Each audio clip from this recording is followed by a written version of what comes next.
Who are you? Those 3 words shattered my world. The man lying in that hospital bed, bandaged and broken, was staring at me like I was a complete stranger. That this wasn't just any man. This was Marcus, my husband of 5 years, the love of my life. And in that devastating moment, I realized I had lost him forever. Even though he was still breathing right in front of me. My name is Elena. I'm 33 years old, and this is the story of how I had to make my own husband fall in love with me again. This is the story of the stranger I married. 10 years ago, everything was perfect. I met Marcus in a small coffee shop downtown. He was sitting at the table next to mine, completely absorbed in his writing. He was a novelist, working on his 2nd book, when suddenly he knocked over his coffee cup. The hot liquid splashed all over my new white shoes. He was mortified, apologizing profusely. But I just laughed. There was something so genuine about his embarrassment, so endearing about the way he fumbled for napkins. He insisted on buying me a new coffee, and we ended up talking for hours. It felt like I had known him my entire life.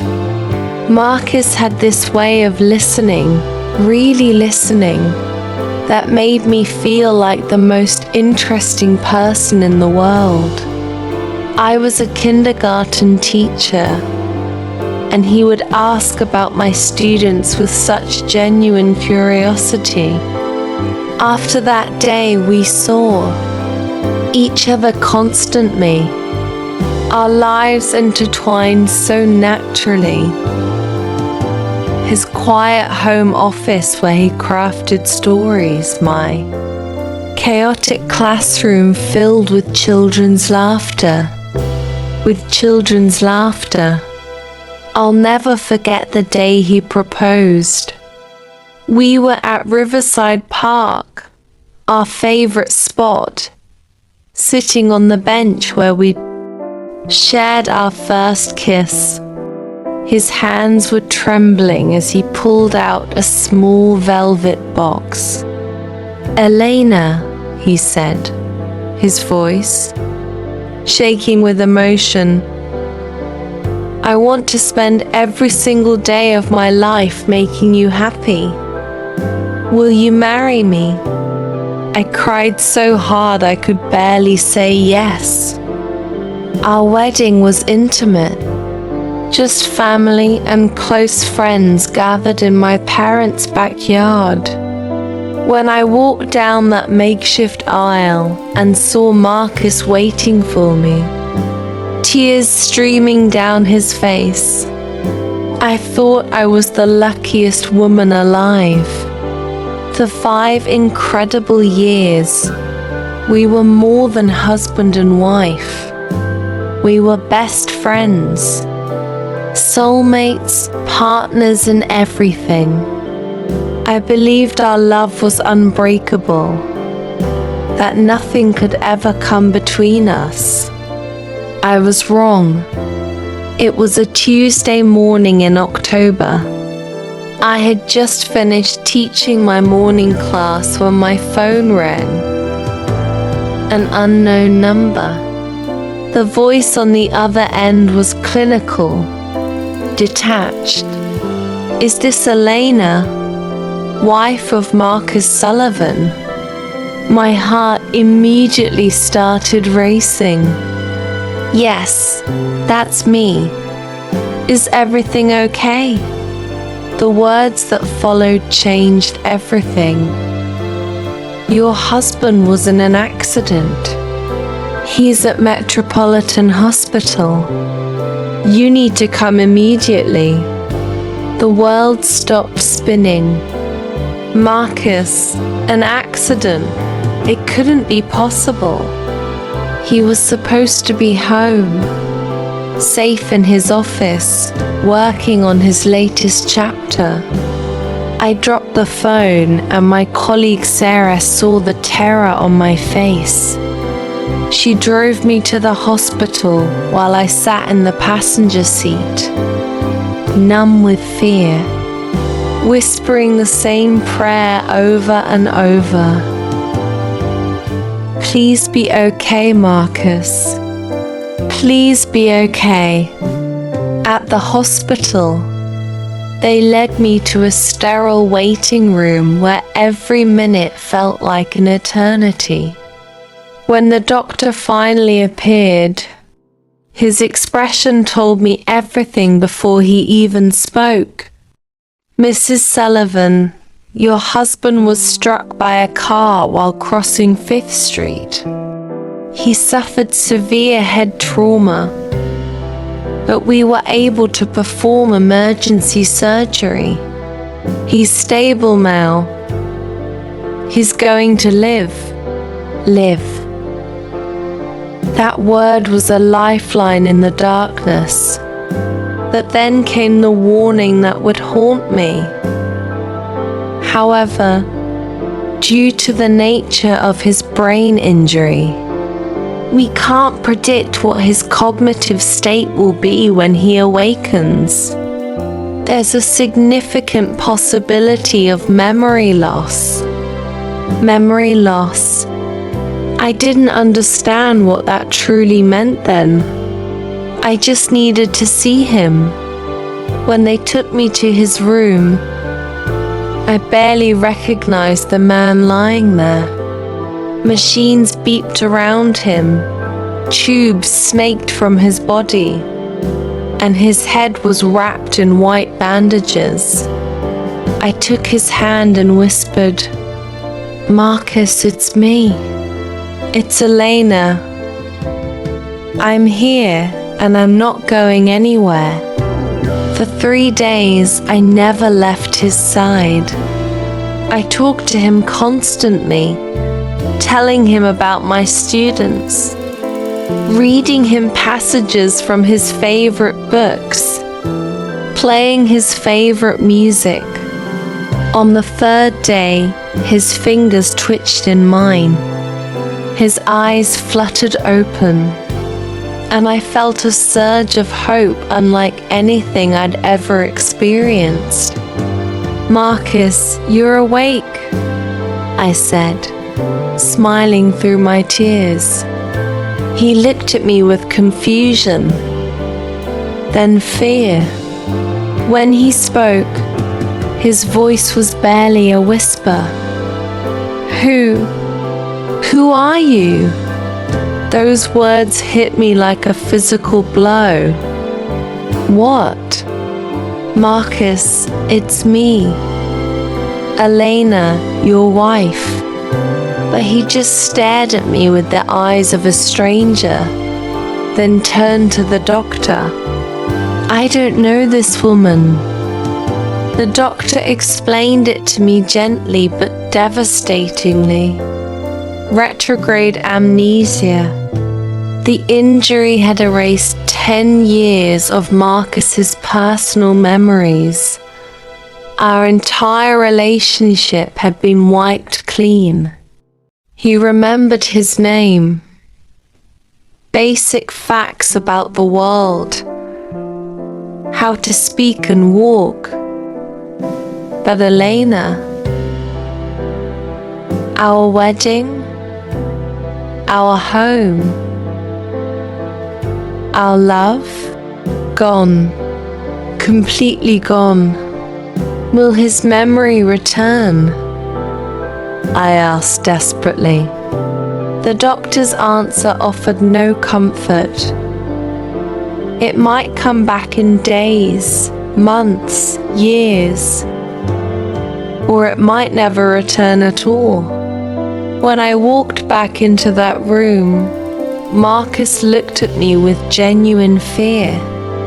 To him, I wasn't his beloved wife. I was a complete stranger claiming to be the most important person in his life. The next weeks were torture. I visited him every day, showed him our wedding photos, told him our stories, but his face remained blank. He was looking at scenes from someone else's life. The day he came home was surreal. He stood in our driveway, staring at our little blue house like he was seeing it for the first time. Which, for him, he was. "This is where we live," he asked politely, like a guest being shown to his room. I cooked his favorite meal that first night, herb-crusted salmon, and he ate it quietly. "Thank you, this is delicious," he said. But those were the words of a stranger, not my husband. That night, lying in our bed with Marcus just inches away, I felt more alone than I ever had in my life. He was so careful not to touch me, afraid of making me uncomfortable. I wanted to reach out, to hold him, but I knew it would only frighten him. I was sleeping next to the ghost of my husband. Our friends and family tried to help. Marcus's sister brought photo albums. His best friend told stories from college. But Marcus listened like someone hearing tales about a distant acquaintance. The worst part was seeing the pain in his eyes. He felt guilty for not remembering, for disappointing everyone who loved him. One evening, my best friend Jessica found me crying in the kitchen. "I'm losing him more every day," I confessed. "He's kind and polite, but he's not Marcus. He's a stranger." Jessica held me as I sobbed. "Maybe you're trying too hard to bring back the old Marcus. Maybe you need to focus on getting to know this new version of him and let him get to know you."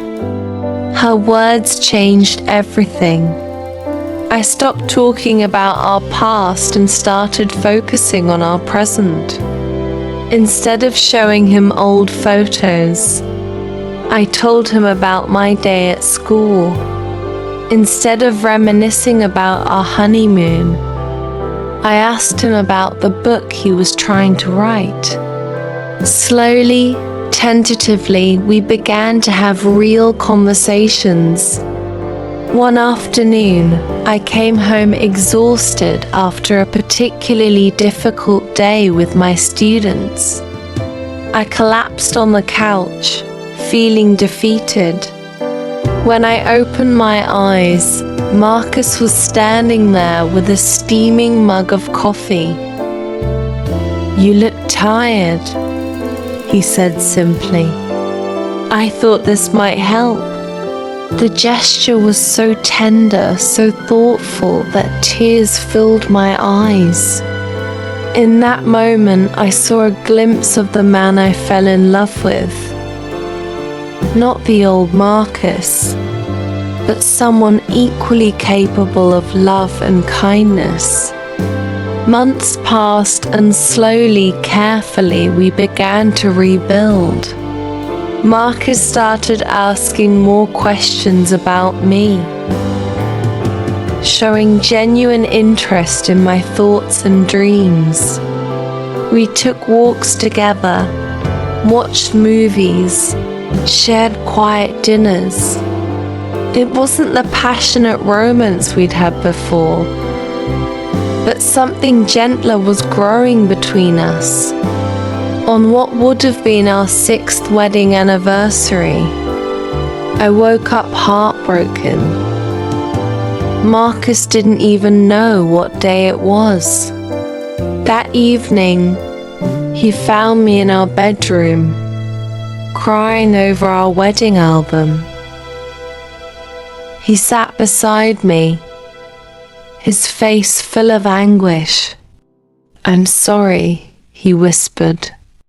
"I'm so sorry I can't remember this beautiful life we had. Maybe you deserve someone who can love you the way you need to be loved. Maybe you should be free to find that person." He was letting me go, sacrificing his own happiness for mine. In that moment, I realized something profound. I was falling in love with this new Marcus, the one who put my needs before his own, who worried about my happiness even when he was struggling with his own identity. "Listen to me," I said, taking his hands. "I loved the man in these pictures, but I'm also falling in love with the man sitting right here. I don't want to be free from you, Marcus. I want to build something new with you." That night, we made a decision to stop living in the shadow of our lost past and start creating a new future together. We went on first dates again, discovering each other like teenagers. We talked for hours about everything and nothing. And one evening, as we walked through Riverside Park, Marcus stopped and turned to me. "Elena," he said, his voice full of wonder, "I think I'm falling in love with you." "I'm falling in love with you too," I whispered back, and we both cried tears of joy. A year after the accident, on the anniversary of what should have been our worst day, Marcus took me back to that same park.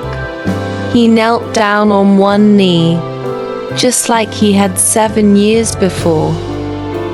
But this time everything was different.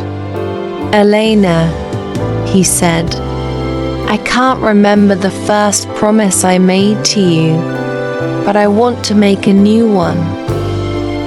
You stayed with me when I was a stranger. You taught me how to live again, how to love again. Will you marry me? This version of me?" Through my tears, I said yes. We were standing in the same place where our story began, but we were completely different people now. Our love was different too. Deeper, more intentional, built on choice rather than just memory.